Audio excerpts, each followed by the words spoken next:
Atenção, radialistas de todo o Brasil. É hora de noticiar os fatos que ajudam a construir um novo país. Direto dos estúdios da Empresa Brasil de Comunicação em Brasília, vem aí a Voz do Brasil.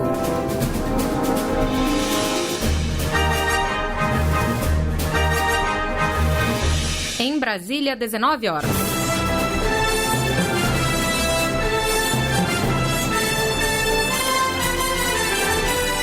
Está no ar a Voz do Brasil. As notícias do governo federal que movimentaram o país no dia de hoje. Olá, boa noite. Boa noite para você que nos acompanha em todo o país. Sexta-feira, 30 de setembro de 2022. E vamos ao destaque do dia: empregos em alta. Número de brasileiros ocupados chega a 99 milhões, um recorde. Márcia Fernandes. A população desocupada no país foi de 9 milhões e 700 mil. É o menor nível registrado desde o trimestre terminado em dezembro de 2015. E você também vai ouvir na Voz do Brasil. Eleições 2022. Ministério da Justiça comanda esquema de segurança para garantir votação tranquila. Ney Pereira. Milhares de agentes vão atuar nos locais de votação, cartórios eleitorais e centros de apurações de voto. Combate à violência contra crianças e adolescentes. E ações para qualificar mulheres. Temas da entrevista ao vivo com a ministra da Mulher, da Família e dos Direitos Humanos, Cristiane Brito. Hoje, na apresentação da Voz do Brasil, eu, Mariana Jungmann e Gabriela Mendes. E assista a gente ao vivo pela internet. Acesse voz.gov.br. Combate à violência contra crianças e adolescentes é o tema de uma campanha que vai ser realizada em outubro pelo governo federal. E neste mês de setembro, o assunto foi a proteção da vida e da saúde mental. Quem conta ao vivo pra gente mais sobre a campanha é a ministra da Mulher, da Família e dos Direitos Humanos, Cristiane Brito. Boa noite, ministra. Boa noite, muito bom, a honra estar aqui com vocês novamente.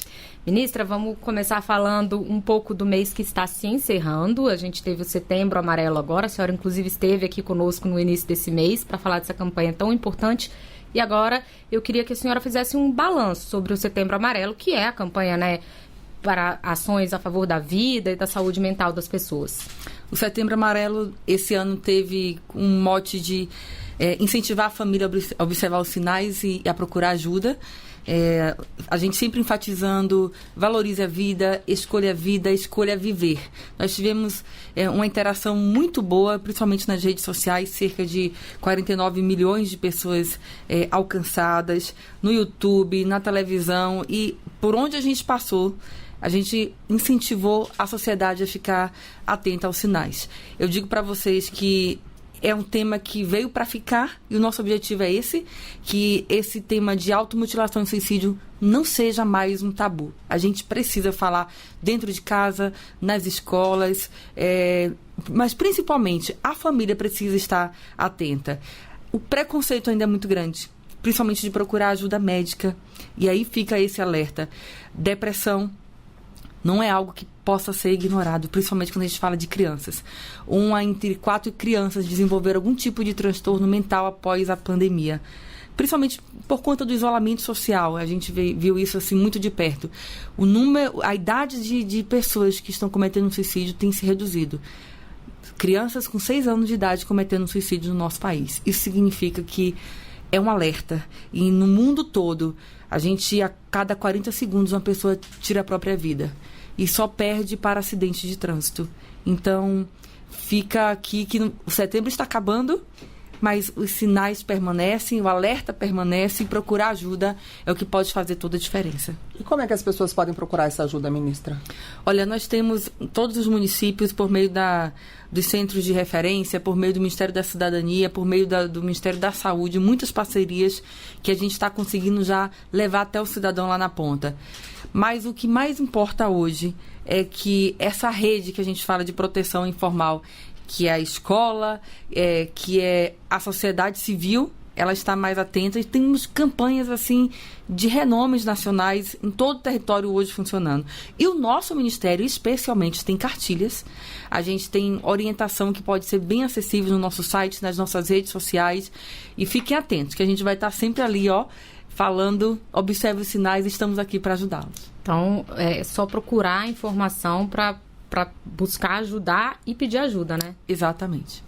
Ministro, outro ponto que o governo discutiu esse mês foi a questão das pessoas com deficiência, a necessidade de diminuir o preconceito e também inserir essas pessoas, de fato, na sociedade, no mercado de trabalho. Por que esse assunto é tão importante e precisa desse tipo de cuidado ainda? Nós temos hoje no Brasil cerca de 17,3 milhões de pessoas com deficiência. Nós temos menos de 30% desse público no mercado de trabalho. E aí são vários os desafios. Primeiro porque algumas dessas pessoas, elas não são incentivadas a entrar no mercado de trabalho.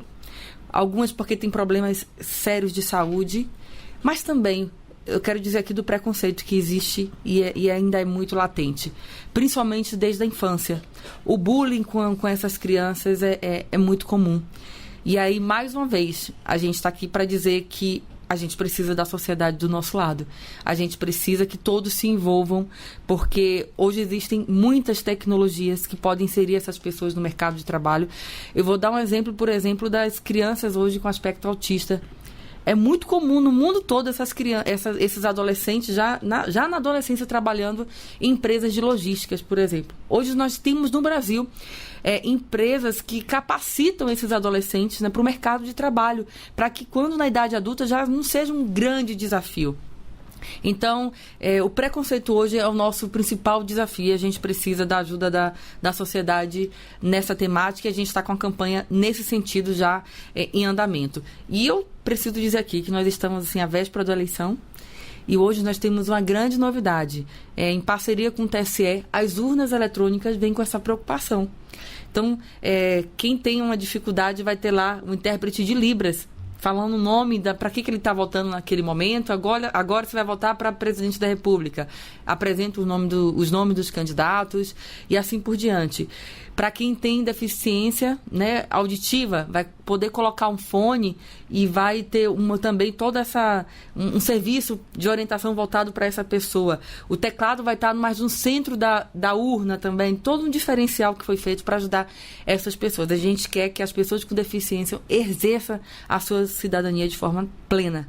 E a novidade também de hoje, já aproveitando aqui para falar, é que a Ancine, a gente fez em parceria com a Ancine uma portaria para estabelecer, instalar um grupo de trabalho, uma câmara técnica, e a gente vai trabalhar dentro dos cinemas com mais acessibilidade. Mais tecnologia e mais acessibilidade. E, ministra, você pode citar algumas ações do governo que estejam em andamento voltadas para essas pessoas com deficiência? Eu digo que hoje a maior ação em andamento um pasmem vocês, parece algo que já devia funcionar, mas nunca funcionou, é o cadastro inclusão. É uma central onde os dados dos cidadãos avaliados são reunidos numa única base de dados. E a pessoa com qualquer tipo de deficiência, ela vai poder, eu posso dizer assim, baixar uma espécie de um certificado para dizer qual tipo de deficiência que ela tem. E aí isso aí facilita uma série de situações. Facilita o acesso às universidades, às escolas, ao emprego. Esse cadastro único vai ser o nosso passo inicial para a gente ter uma grande base de dados para a gente começar a construir políticas públicas efetivas. Não dá para a gente construir políticas no achismo.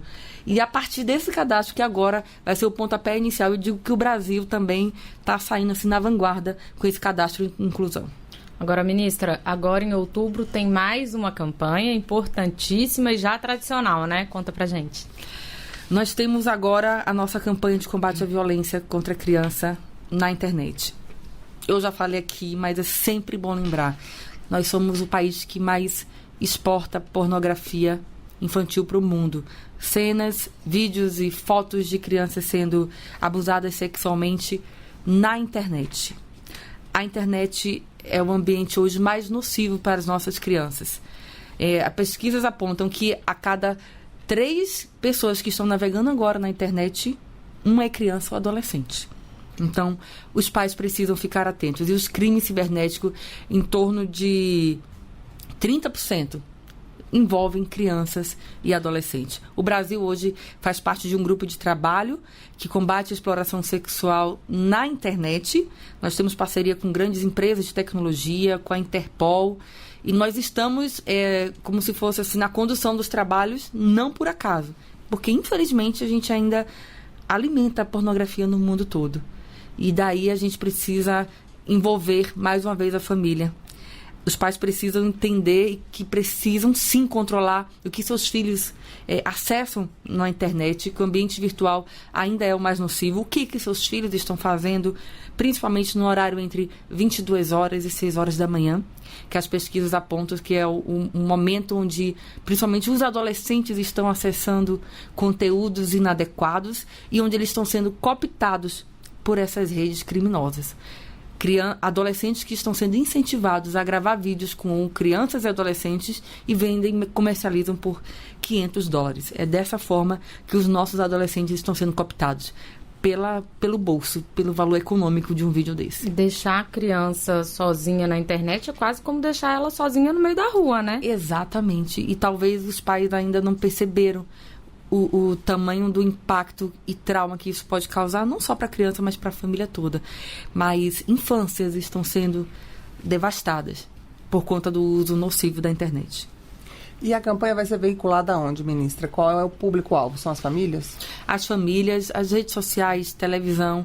Mais uma vez, a gente falando sobre os sinais que a gente precisa ter, os horários mais nocivos, como controlar isso, a rede de proteção, aí mais uma vez envolvendo o que a gente chama dos nossos heróis do cotidiano, que são os professores, porque 90% das denúncias que chegam até nós são os professores que fazem. Então, a gente tem esse canal direto hoje pela nossa ouvidoria. Nós temos um canal direto com os professores para receber esse tipo de denúncia. Nós estamos também levando informação e a campanha para os conselhos tutelares, porque geralmente o professor também aciona o conselho tutelar daquela região.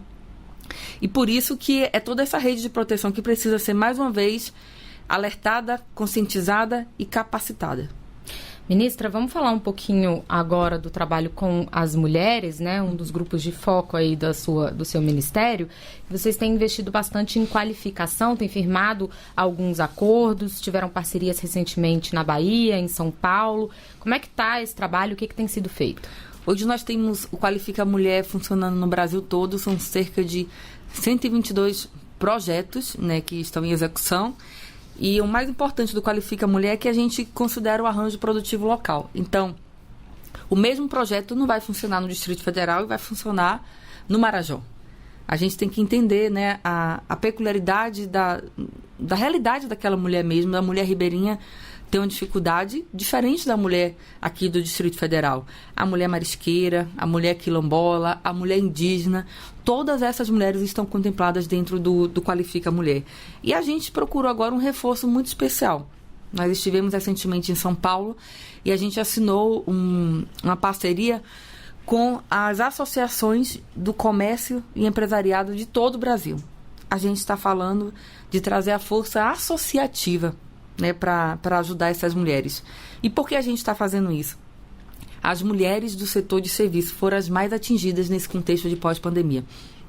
Perderam emprego, ou aquelas que estavam já entrando na vida empresarial, aquela nano e pequena empreendedora, ela teve esse seu sonho interrompido por conta da pandemia.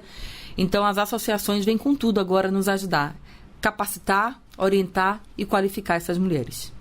Agora, ministra, uma das parcerias recentes é para as mulheres que serão atendidas na futura Casa da Mulher Brasileira de Salvador, na Bahia. Então, vamos aproveitando essa deixa, como é que está essa política das casas da mulher por todo o país? Tem como fazer um balanço? Sim. Nós reformulamos o projeto da Casa da Mulher Brasileira. Nós reformulamos para construir novas tipologias com o objetivo de que essa casa chegue no interior. Muitas cidades que não necessariamente capitais são mais violentas. A gente está falando, por exemplo, de Cariacica, no Espírito Santo, que é uma das cidades mais violentas do Brasil. A gente está falando de Goiânia. A gente está falando de Mossoró, onde eu tive essa semana. E nós temos lá casas de novas tipologias sendo finalizadas já. Tipologia 3. Casa mais barata, mais compacta, mas que precisa chegar urgentemente até essas mulheres. A gente está interiorizando a política pública. E a Casa de Salvador hoje é a casa tipo 1, é a maior de todas em construção nesse momento. Nós temos hoje 9 construções em andamento no nosso país. E é muito bom quando a gente chega, eu tenho fiscalizado essas obras de perto. Felizmente, elas vão ser entregues no prazo menor do que era previsto.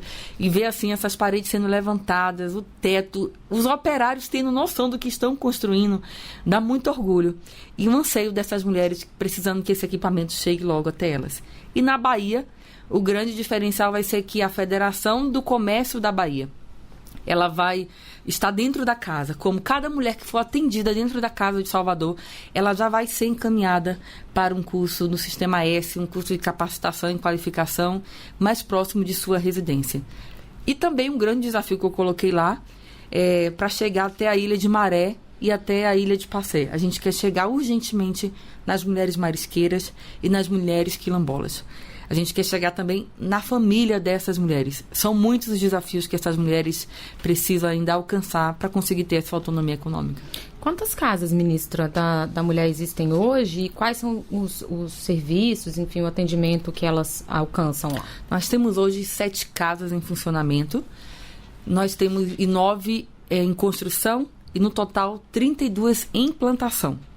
Então, num tempo recorde, a gente quer chegar que em 2023, e eu estou falando isso porque a Casa da Mulher Brasileira é uma política de Estado, não é de governo, é um projeto que veio para ficar, de continuidade assim certa, até porque nós empenhamos muito dinheiro para as Casas da Mulher Brasileira.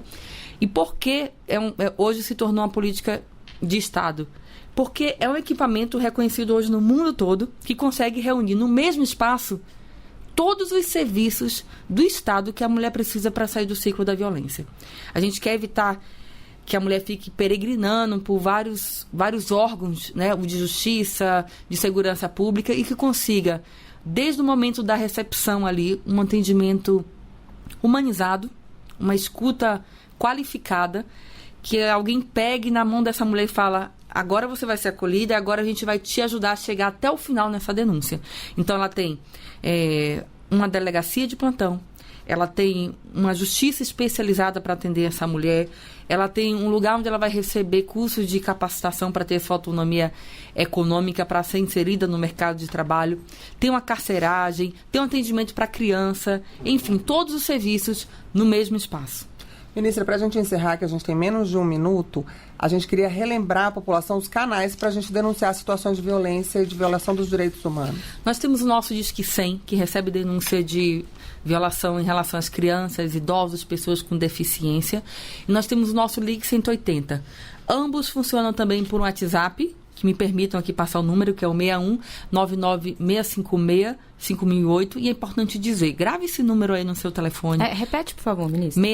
61-99656-5008. Funciona 24 horas por dia. Grave esse número aí, com outro nome que não seja Ligue 180 ou Disque 100. Coloca aí o nome de uma pessoa que você gosta muito. Você nunca sabe quando é que você vai poder precisar usar ou compartilhar com a colega, com a amiga. São pessoas capacitadas, não é um robô que vai atender você do outro lado. É uma pessoa que passa por uma capacitação para te dar um socorro imediato e uma escuta também humanizada. A gente diz que a informação pode fazer a diferença entre a vida e a morte de qualquer um de nós. Bem, então nós conversamos com a ministra da Mulher, da Família e dos Direitos Humanos, Cristiane Brito. Obrigada, ministra, pela sua entrevista aqui à Voz do Brasil. Muito obrigada.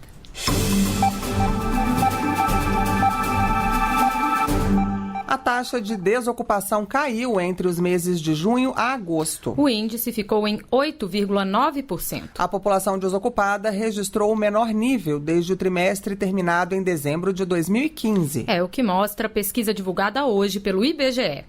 A população ocupada de junho a agosto foi de 99 milhões de pessoas, um recorde da série iniciada em 2012. Segundo pesquisa do IBGE, a taxa de brasileiros sem emprego ficou em 8,9% no trimestre. Isso representa uma queda de 0,9 ponto percentual em relação aos 3 meses anteriores. A população desocupada no país foi de 9 milhões e 700 mil. É o menor nível registrado desde desde o trimestre terminado em dezembro de 2015. A coordenadora de pesquisas do Instituto Brasileiro de Geografia e Estatística, IBGE, Adriana Berengui, destaca o resultado. Essa retração da desocupação já observada em trimestres anteriores, ela permanece fundamentalmente em virtude da expansão do número de pessoas trabalhando, expansão essa principalmente notada nas atividades de comércio, outros serviços e setor público. A pesquisa mostra ainda que a quantidade de empregados com carteira assinada no setor privado ficou em 36 milhões. Uma das pessoas que conseguiu um emprego foi o Anderson Ribeiro, morador de Brasília. Ele trabalhava como terceirizado na segurança de eventos. Agora, trabalha em uma padaria e conta com salário certo todo mês. Estou trabalhando e sei que no dia 5, dia 7, meu salário está ali garantido, né? Segundo o IBGE, o número de empregados sem carteira assinada no setor privado foi de 13 milhões e 200 mil pessoas. Reportagem, Márcia Fernandes. No próximo domingo, milhões de brasileiros vão às urnas para escolher os governantes pelos próximos anos. E, para que a votação ocorra com segurança e tranquilidade, o Ministério da Justiça coordena a Operação Eleições 2022. Forças de segurança pública estarão presentes nas zonas eleitorais, locais de votação e de apuração dos votos e vias públicas em apoio à justiça eleitoral. Todo o trabalho é monitorado por um centro de comando e controle em Brasília.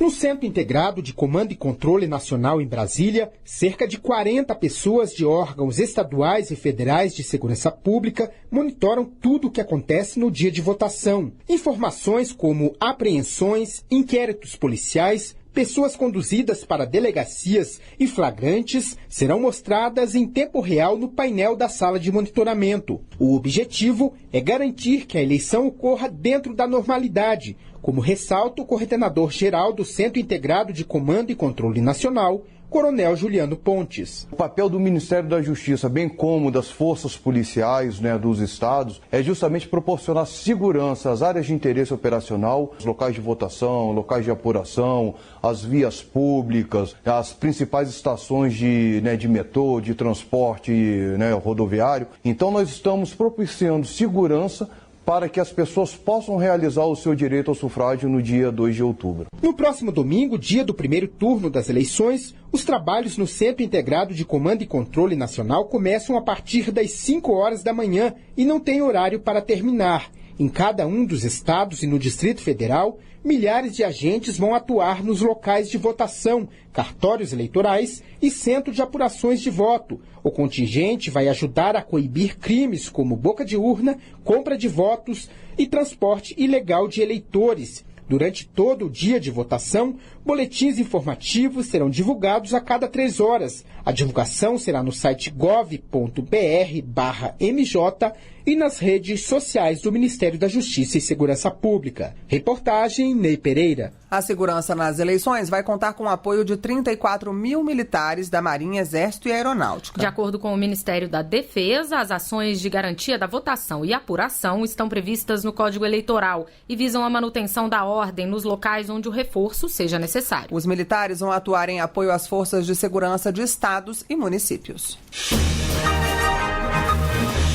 Uma publicação que circula no Brasil desde a época do Império. E que amanhã, dia 1º de outubro, completa 160 anos. É o Diário Oficial da União, que continua garantindo transparência para que a população saiba tudo o que é feito nos 3 poderes da República: Executivo, Legislativo e Judiciário. Criado em 1862, a primeira edição circulava sob o nome de Diário Oficial do Império do Brasil. Segundo Rubens Cavalcante Júnior, historiador da imprensa nacional, o objetivo era cortar custos. Antes de ser impresso em 1862, ele estava sendo publicado as matérias em jornais particulares e havia um custo muito grande para o erário público. Em 160 anos de história, o Diário Oficial já passou por muitas mãos. O diretor-geral da imprensa nacional, Eldo Fernando de Souza, destaca que a história do Diário Oficial da União se confunde com a do Brasil. Todos os atos dos 3 poderes, executivo, legislativo, judiciário, são colocados ali, E ele tem uma repercussão grande. desde 2017, o papel ficou para a história e parte do maquinário virou peça do Museu da Imprensa. Com a era digital, o DOU deixou de ser impresso e agora só existe na versão online. Segundo a imprensa nacional, só este ano a publicação já tem mais de 48 milhões de acessos. E para facilitar ainda mais o acesso à publicação, desde 2020 o Diário Oficial está disponível em um aplicativo para dispositivos móveis. Reportagem Gabriela Noronha.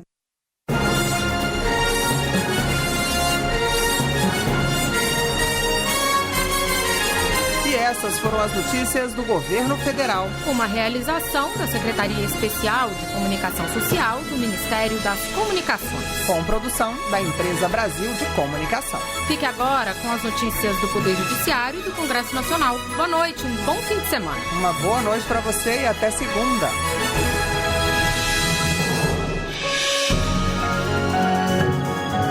A Voz do Brasil. Governo Federal.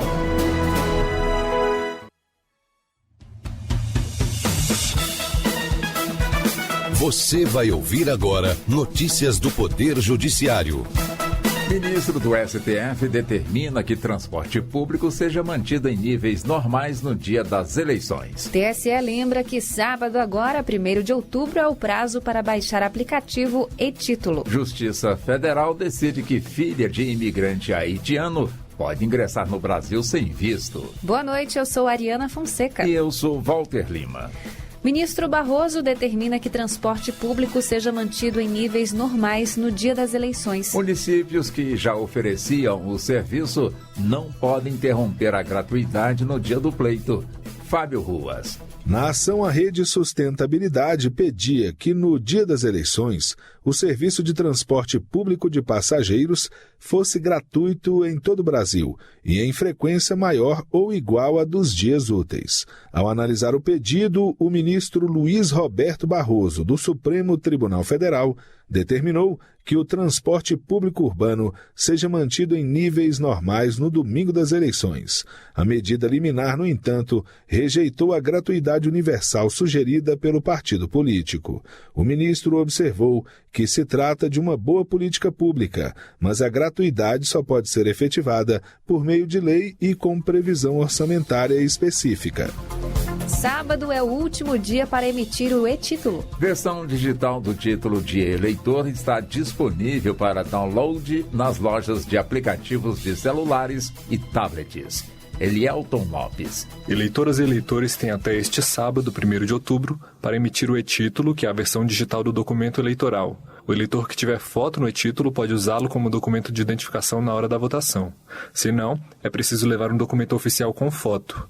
Com o e-título também é possível saber o local de votação. O download pode ser feito nas lojas de aplicativo de dispositivos Android e iOS. O primeiro turno das eleições será neste domingo, 2 de outubro. O horário de votação em todo o país vai seguir o horário de Brasília, das 8 da manhã às 5 da tarde. O Centro Dom Bosco de Fé não tem legitimidade de ajuizar ação para impedir o uso da expressão católicas pela entidade Católicas pelo Direito de Decidir. Essa decisão é do STJ. Fátima Uchoa. O Centro Dom Bosco alegou que a entidade defende a legalização do aborto, o que é incompatível com a doutrina da Igreja Católica Apostólica Romana. O Tribunal de Justiça de São Paulo determinou que a Católicas pelo Direito de Decidir deixasse de usar o termo católicas, mas a terceira turma do STJ deu provimento ao recurso especial para reconhecer a ilegitimidade do Centro Dom Bosco em ajuizar a ação, por não atuar em nome da Igreja Católica. A relatora foi a ministra Nancy Andrighi. Greve de trabalhadores da Empresa Brasileira de Serviços Hospitalares é encerrada após acordo parcial realizado no TST. Cláusulas sociais e de natureza econômica serão resolvidas separadamente. Samantha Flor. Após quase 10 dias de greve, trabalhadores que prestam serviços de assistência médico-hospitalar no âmbito do SUS em vários estados brasileiros e a EBSER, Empresa Brasileira de Serviços Hospitalares, chegaram a um acordo parcial para pôr fim à greve da categoria. Segundo acordo realizado no Tribunal Superior do Trabalho, as cláusulas de natureza social da sentença normativa 2019-2020 vão ser mantidas por 3 anos. Já as cláusulas econômicas irão a julgamento. Com isso, as entidades se comprometeram a se reunir em assembleia e enviar até segunda-feira as reivindicações ao TST. O Tribunal Regional Federal da Primeira Região decidiu que uma adolescente, filha de um imigrante haitiano que tem autorização de residência, pode ingressar no Brasil sem visto. A União defendeu que não se justifica a concessão antecipada da autorização pela via judicial, porque a adolescente não corre risco ou ameaça individual. Mas a relatora do processo verificou inoperância do serviço consular haitiano e dificuldades burocráticas para agendamento do visto, por meio do Centro de Solicitação de Vistos para o Brasil, gerido pela Organização Internacional das Migrações. A magistrada também observou que a Lei de Migração estabelece que o visto ou a autorização de residência para fins de reunião familiar será concedido ao filho de imigrante com autorização de residência. Você acompanha outras notícias do Poder Judiciário em 104,7 FM para Distrito Federal e em torno e também pela internet. Acesse radiojustiça.jus.br e siga pelo Twitter. twitter.com/radiojustiça. Uma boa noite. Bom fim de semana e até segunda-feira. Notícias do Poder Judiciário, uma produção da Rádio Justiça, Supremo Tribunal Federal.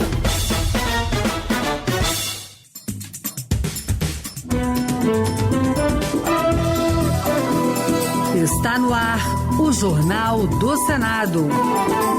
Eu sou Paula Groba e estes são os destaques de hoje do Jornal do Senado, que começa agora. Eleitores aptos a votar neste domingo passam de 156 milhões. Senado recebe observadores internacionais das eleições brasileiras. Número de crianças internadas por Covid-19 supera o de idosos. Boa noite. O Brasil vai às urnas neste domingo, 2 de outubro, para a maior eleição de sua história. São 156 milhões de brasileiros aptos a votar. Uma das escolhas dos eleitores será para o Senado, que neste ano vai eleger 27 parlamentares. Também serão eleitos deputados federais, estaduais ou distritais, governadores e presidente da República. A reportagem é de Rodrigo Rezende. 156 milhões de brasileiros devem ir às urnas neste domingo para elegerem deputados federais, estaduais ou distritais, senadores, governadores e presidente da República. E todo o processo deve ocorrer com normalidade e transparência, como espera o presidente do Senado, Rodrigo Pacheco. Desde 1996, nós passamos por esses mesmos processos eletrônicos de votação com resultado fidedigno do que é a vontade popular. Não vai ser diferente em 2022, portanto, o resultado será respeitado. Os eleitores vão escolher 27 senadores, um por estado, já que a renovação é de 1/3. Pelo menos 41 dos atuais senadores disputam algum cargo. É o que nos conta o consultor do Senado, Gilberto Guerzoni. Então a gente tem aí aproximadamente a metade do Senado está concorrendo a algum cargo nessas eleições. A gente tem aqueles senadores que estão em final de mandato. Desses senadores em final de mandato, 13 são candidatos à reeleição. O horário de votação a ser seguido em todo o país é o horário de Brasília. O eleitor pode exercer o seu direito ao voto das 8 da manhã às 5 da tarde. E em reunião no Senado com observadores internacionais das eleições brasileiras, o presidente Rodrigo Pacheco citou o papel da justiça eleitoral, com destaque para a urna eletrônica na manutenção da democracia.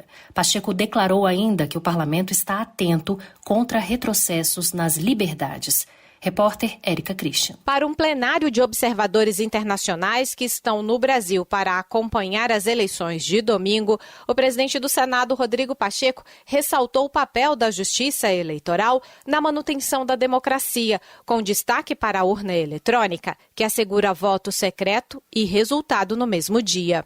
A urna eletrônica, juntamente com outros mecanismos desenvolvidos pela Justiça Eleitoral, constitui hoje um pilar da democracia brasileira.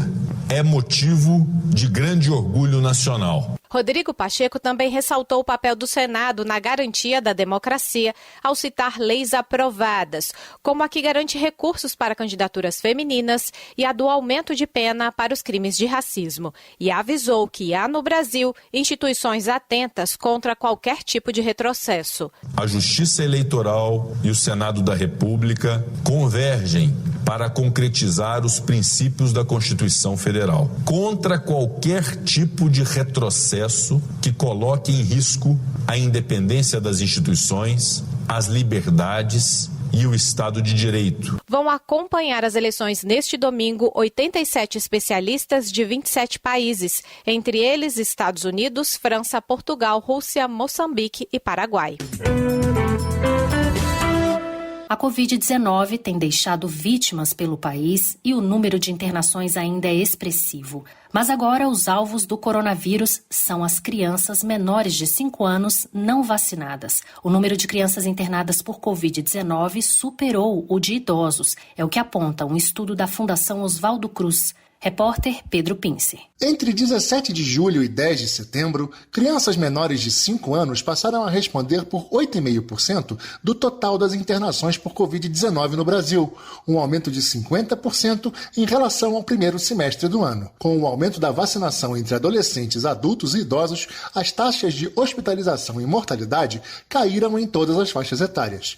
Houve redução de 40% entre idosos, 50% entre adultos e 38% entre adolescentes, mas entre menores de 5 anos a queda é mais lenta e ficou apenas em 15%. É o que explica o coordenador do Observatório de Saúde na Infância da Fundação Oswaldo Cruz. Cristiano Boccolini lamenta o baixo índice de cobertura vacinal dessa faixa etária. Até dia 23 de setembro, somente 2,5% da população com essa idade tinha recebido as 2 doses da vacina. E, infelizmente, a cada dia que passamos sem vacinas aplicadas nessa faixa etária, mais de uma criança morre por Covid-19 no Brasil. O Observatório de Saúde na Infância divulga dados científicos sobre a saúde de crianças de até 5 anos.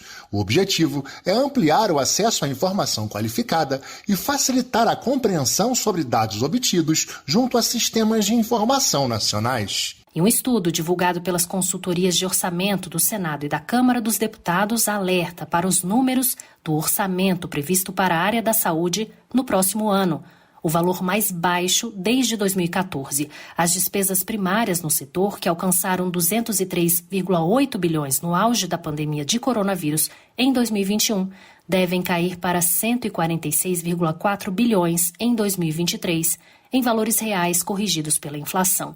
Em comparação com o ano passado, quando a dotação somou 162,9 bilhões, a redução prevista é de 10,1%. Os consultores do Congresso analisaram o projeto de lei orçamentária anual enviado em agosto pelo Poder Executivo. O texto começa a receber sugestões de emendas dos parlamentares na Comissão Mista de Orçamento a partir deste sábado. Nestas eleições, a tecnologia mais uma vez nos ajudará com o aplicativo e-Título. Ele pode ser baixado gratuitamente e lá você encontra os dados necessários para votar no próximo domingo. Além do título digital, quem não puder comparecer às urnas pode justificar a ausência por meio desse aplicativo. Usada primeiramente em 2018, a partir de uma ideia de uma servidora do TRE do Acre, a ferramenta estará disponível para 30 milhões de eleitores. A reportagem é de Rodrigo Rezende. A analista de sistemas Rosana Magalhães estava em casa em 2017, em um domingo, lendo sobre documentos digitais. A servidora do Tribunal Regional Eleitoral do Acre pensou no seguinte: por que não ter um título de eleitor digital disponível no celular via aplicativo? Era a semente do e-Título. A ideia foi abraçada pelo Tribunal Superior Eleitoral, presidido na época pelo ministro Gilmar Mendes, e o aplicativo lançado para as eleições de 2018. Nós logramos, graças a uma proposta que veio do Tribunal Regional Eleitoral do Acre, conceber o e-Título. Rosana se orgulha do filho digital e afirma que a ferramenta, com várias utilidades, está em constante desenvolvimento. E hoje a gente tem aí 30 milhões de pessoas. A cada eleição a gente multiplica muito esse número de pessoas. E no exterior também é a salvação do pessoal que está no exterior, porque eles podem fazer tudo pelo e-Título. E tem novidade. No futuro o e-Título vai ter muitas funcionalidade até de captura de digital, de fotografia. Isso vai crescer um pouco mais. Além de ser utilizado como documento de identificação, o e-Título permite justificar a ausência na eleição e obter o certificado de quitação eleitoral. E atenção, para utilizar o e-Título no próximo domingo, você deve baixar o aplicativo até amanhã, sábado, dia 1º de outubro. E o e-Título só pode ser utilizado como documento de identificação se o eleitor já tiver feito a biometria. Caso contrário, além do e-título, é necessário um documento físico com foto.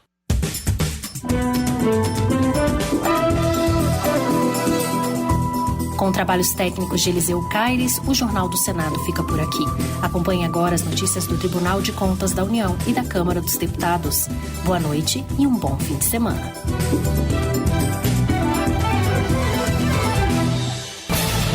Minuto do TCU. O TCU vai auditar mais de 4.000 urnas eletrônicas no primeiro turno das eleições. No dia da votação, o tribunal fará testes para aferir a integridade dos boletins de urnas. Os auditores vão comparar as informações das vias impressas dos boletins com a disponibilizada na rede pelo Tribunal Superior Eleitoral, o TSE. O TCU dará ciência ao TSE da amostra selecionada após a totalização e recebimento dos dados. Com essa ação, o tribunal vai atestar se a informação exposta ao público na sessão eleitoral é a mesma totalizada pelo TSE e que compõe o resultado final da eleição. O trabalho integra uma série de auditorias que o TCU tem feito em todo o processo de votação brasileiro. As fiscalizações obedecem rigorosamente os padrões internacionais e têm total cooperação do TSE. TCU, fiscalização a serviço da sociedade.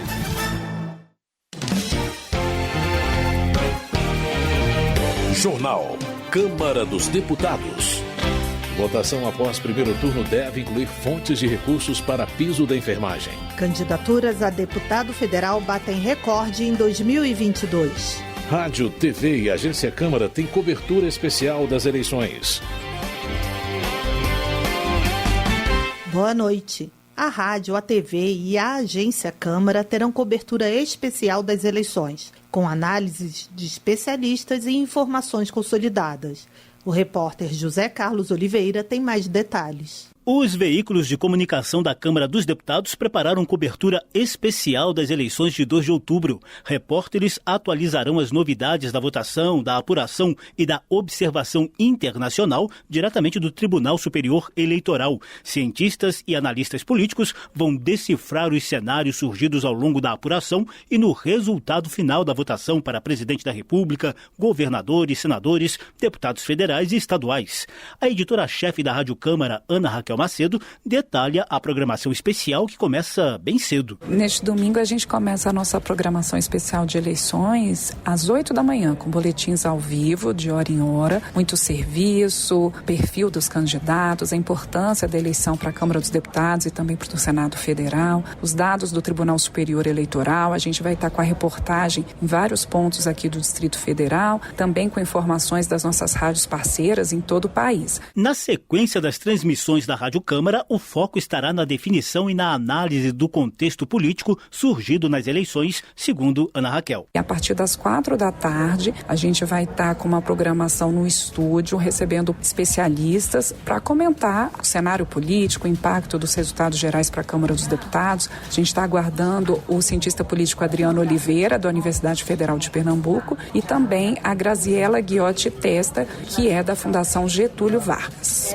Toda a programação especial de eleições vai estar ao vivo aqui na Rádio Câmara, em Brasília, em 96.9 FM, também na internet, em radio.câmara.leg.br, e nessa programação especial, a partir das 4 da tarde, a gente vai estar também ao vivo no canal da Câmara no YouTube. Uma das novidades da cobertura da TV Câmara é a parceria com a TV Senado em transmissões ao vivo das eleições. Ao longo do domingo, as emissoras vão mostrar a relevância da escolha dos próximos deputados federais e senadores. A coordenadora de transmissões em tempo real da TV Câmara, Dini Moraes, destaca o papel do parlamento na condução dos rumos do país e na vida dos cidadãos. Muitas vezes a população não dá muita atenção à eleição desses cargos, né? Justamente porque a eleição tem cargos importantes do executivo, como presidente e governador. A gente tem que lembrar que a eleição de senadores, uma data de 8 anos. E deputados e senadores também avaliam as políticas, as ações que o novo presidente da República vai fazer.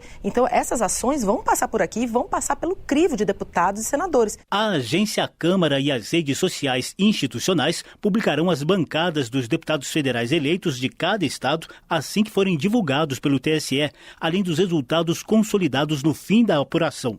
A editora da agência Câmara, Georgia Moraes, mostra a expectativa em torno dessas divulgações em tempo real. A cada conclusão da apuração do TSE de bancada, a gente publica um tempo real com a relação dos deputados eleitos para aquele estado, destacando qual partido elegeu mais deputados, etc. Se a gente pegar como referência as últimas eleições, em 2018, até mais ou menos 8h30 da noite, a gente já tem o resultado para presidente da República. E a maioria das bancadas para deputado federal nos estados, até mais ou menos às 10 da noite. E a partir de segunda-feira, os veículos de comunicação da Câmara dos Deputados vão destrinchar o resultado eleitoral, mostrando, por exemplo, recortes dos eleitos por gênero, raça, profissão, entre outros dados. Da Rádio Câmara de Brasília, José Carlos Oliveira. Eleições. As candidaturas a deputado federal bateram recorde em 2022 e mais de 80% dos deputados buscam a reeleição.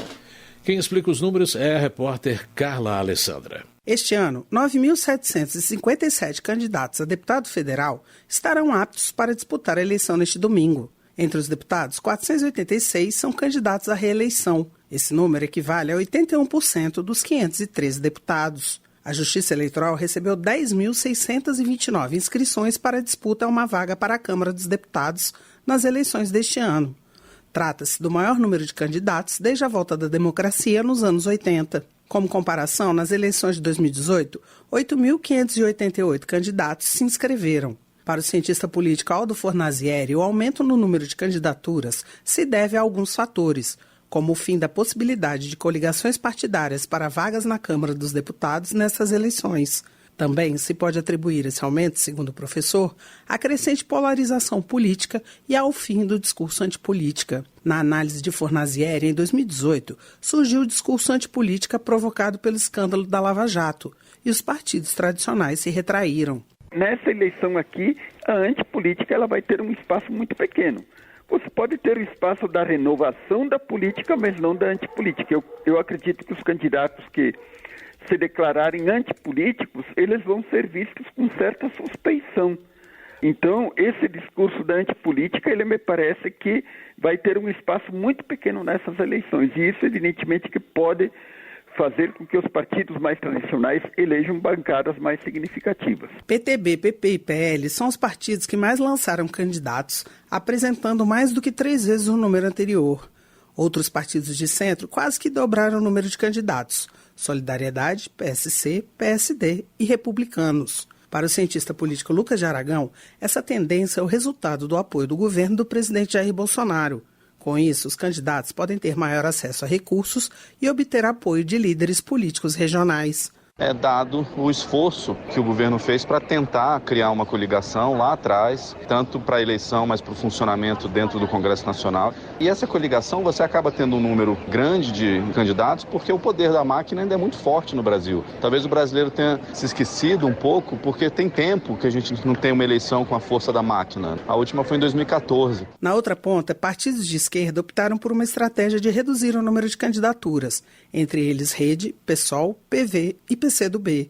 O PT também diminuiu levemente o número de candidatos e terá menos do que outros partidos de esquerda, como o PTB e PSB, que ganharam candidatos.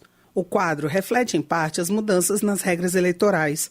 Esta será a primeira eleição para a Câmara dos Deputados sem coligações, o que dificulta as chances de partidos menores elegerem candidatos. E ainda aumentaram os números da cláusula de barreira, que impede o funcionamento de partidos que não alcançarem o mínimo de votos e deputados eleitos. Da Rádio Câmara de Brasília, Carla Alessandra. O presidente do TRE-DF informou que o policiamento será reforçado para as eleições. Confira os detalhes na reportagem de Silvia Munhato.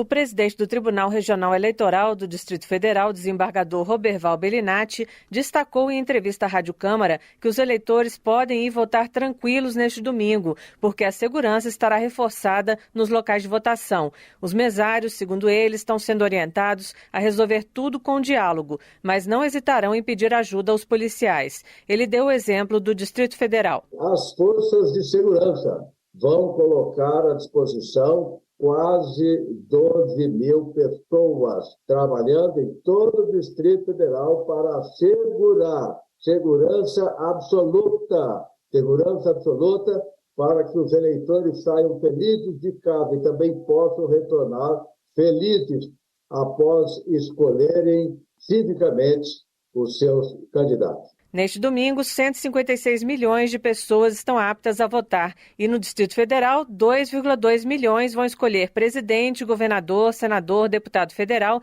e deputado estadual ou distrital. No Distrito Federal, serão 6.748 urnas em 610 locais de votação, onde trabalharão 34 mil mesários entre 8 e 17 horas. Roberval Bellinati lembrou os eleitores que é importante separar o título eletrônico ou um documento oficial com foto e pesquisar o local de votação na página do TRE ou Tribunal Superior Eleitoral. No dia da eleição, é proibido atuar em propaganda eleitoral. Cuidado com a boca de urna. Não pode distribuir propaganda, cantinho, ficar pedindo voto na fila. Isso é importante para não causar problema para o eleitor e também para os candidatos. Sobre a roupa, os eleitores vão poder usar qualquer vestimenta. Camiseta do candidato, camiseta da seleção brasileira, só não vai poder fazer barulho, fazer propaganda. Outra recomendação importante do desembargador é em relação ao celular.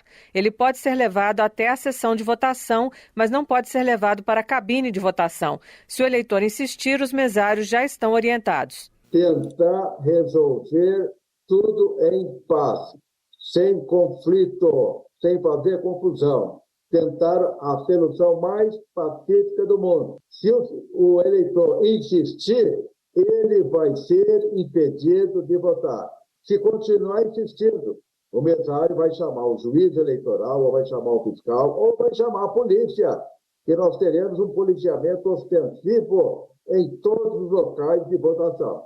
E mesmo quem tem porte de arma não poderá ter a arma a 100 metros dos locais de votação, a menos que esteja em serviço. O que pode e deve ser levado à cabine é um papel com os números dos candidatos para que o eleitor não tenha problemas com o esquecimento dos dados. Roberval Bellinati explicou que este ano tem a novidade da eleição acontecer no horário de Brasília em todas as regiões do país, mas também os mesários vão enviar as informações diretamente para o TSE.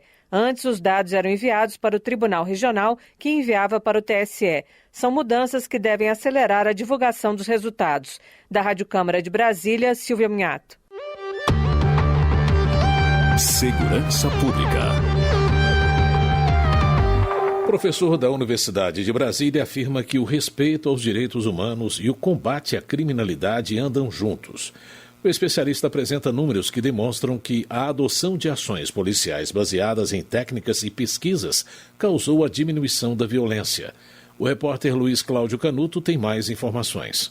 O respeito aos direitos humanos e o combate à criminalidade caminham juntos. Em entrevista ao painel eletrônico da Rádio Câmara, o diretor do Instituto de Ciências Sociais da Universidade de Brasília, Arthur Trindade, afirmou que, no passado recente, havia a sensação de que os dois temas eram antagônicos, mas a prática revelou o contrário. As polícias que têm melhor desempenho com relação aos direitos humanos, ou seja, as mais baixas taxas de violações, também são polícias bem-sucedidas no combate à criminalidade. A Polícia de São Paulo, por exemplo, é uma polícia que tem conseguido índices muito importantes sobre os desvios de conduta dos policiais, sejam arbitrariedades, sejam abusos de força, etc. E tem conseguido excelentes resultados no combate à criminalidade. A Polícia do Distrito Federal, as duas, Polícia Civil e Polícia Militar, tem conseguido um sucesso impressionante na redução dos homicídios, por exemplo, e são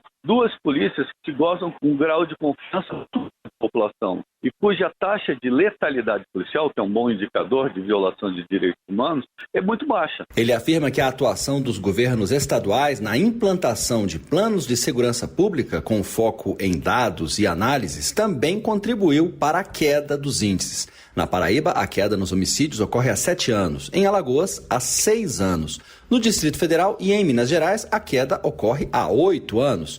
No Distrito Federal, a queda de homicídios superou 60% e a Polícia Civil alcançou taxas de elucidação de homicídios acima de 80% do nível do Canadá. O professor Arthur Trindade lembra que o sucesso das políticas tem pouco a ver com o partido político dos governantes, que cada vez mais adotam estratégias para reduzir homicídios baseadas em pesquisas. Na visão dele, para a eficiência policial conciliar com os direitos humanos, é necessário maior controle interno e a adoção de medidas, como, por exemplo, a instalação de câmeras corporais para registrar a ação policial, o que coíbe violação de direitos. Isso já ocorre em São Paulo, que hoje é uma cidade menos violenta do que Chicago, Los Angeles, Miami e Detroit, nos Estados Unidos. E tem 7 homicídios por 100 mil habitantes. A capital de São Paulo hoje tem a menor taxa de homicídios do Brasil. Cerca de 7 homicídios por 100 mil habitantes. Para vocês terem uma ideia, se São Paulo fosse uma capital dos Estados Unidos, ela seria a segunda capital menos violenta, perdendo apenas para Nova York. O Distrito Federal, Minas Gerais, do Espírito Santo, Rio Grande do Sul agora vem apresentando quedas importantes, Pernambuco, Paraíba, Alagoas, enfim. Todos esses estados introduziram políticas de segurança pública baseadas em evidência. Políticas públicas focadas com base em números, em dados, em análise. E essas políticas têm se mostrado bem-sucedidas. Segundo o professor da UNB, outra causa da queda da violência é a diminuição no número de jovens na população total. Existe relação entre índice de jovens e criminalidade em todas as sociedades. Arthur Trindade afirma que, apesar dos índices de criminalidade em queda, a sensação de insegurança continua alta entre a população. Isso porque os crimes que não recebem muita atenção das autoridades são os que contribuem para o aumento do medo, como ameaça, agressões e roubos de rua, principalmente de telefone celular. Segundo o Anuário de Segurança Pública, o número de mortes violentas caiu 6% em 2021. O menor patamar de crimes em 11 anos. Mas entre as 30 cidades mais violentas do mundo, 10 estão no Brasil. Da Rádio Câmara de Brasília, Luiz Cláudio Canuto. Votação. Na primeira semana de votações na Câmara, após o primeiro turno das eleições, os deputados devem voltar a debater fontes de recursos para o pagamento do piso da enfermagem. Outras propostas devem entrar em pauta também, como informa o repórter Cid Queiroz. Depois de enfrentar campanhas eleitorais muito disputadas em todo o país, os deputados retomam a rotina de votações com vários desafios pela frente. O primeiro deles é encontrar fontes de financiamento para pagar o piso salarial dos profissionais da enfermagem. Aprovado pelo Congresso, o piso foi suspenso pelo Supremo Tribunal Federal há 2 semanas, a pedido da Confederação Nacional de Saúde, Hospitais e Estabelecimentos e Serviços. O STF deu prazo de 60 dias para que entes públicos e privados esclareçam, entre outros pontos, o impacto financeiro da medida. Na Câmara, uma das propostas em discussão estende a desoneração da folha de pagamento para a saúde. A legislação em vigor já contempla 17 setores da economia com redução de alíquotas da Previdência Social. A relatora da proposta do piso da enfermagem, deputada Carmen Zanotto, do Cidadania de Santa Catarina, cobrou a aprovação da matéria. Eu não consigo compreender por que nós não conseguimos desonerar a folha de pagamento do segmento tão importante. O segmento que mais sofreu para salvar vidas, que se reinventou para salvar vidas, que é o setor saúde, independente de ser filantrópico, privado ou público.